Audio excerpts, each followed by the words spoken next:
আসসালামু আলাইকুম এভরিওয়ান, আশা করি তোমরা সবাই ভালো আছো। আমি আবারও হাজির হয়ে গেলাম ইতি কিচেন রেসিপিতে। আর আজকের রেসিপি হচ্ছে তরমুজের আইসক্রিম। আমি কিভাবে বানাবো সেটা তোমাদের সম্পূর্ণ এই ভিডিওতে দেখিয়ে দিব।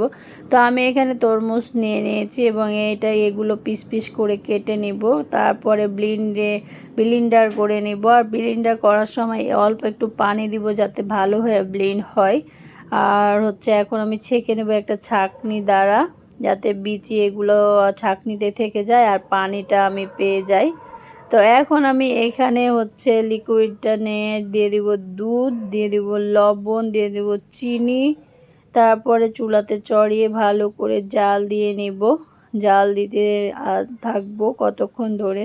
তারপরে এখানে দিয়ে দিব হচ্ছে কর্নফ্লাওয়ার, যাতে একটু একটু ঘন হয়ে আসে। তা আবারও একটু ভালো করে জাল দিয়ে নেব।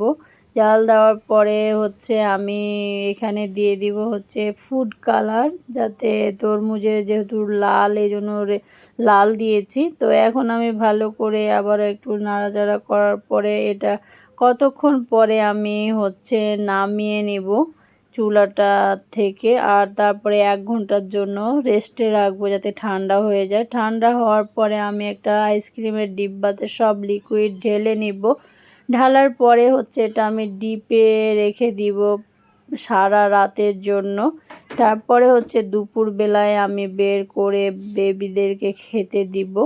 তো এখন আমার ফ্রিজিং করা শেষ। এই দেখতে পাচ্ছি অল্প পানি দিয়ে আমি এটাকে এখন খুলবো।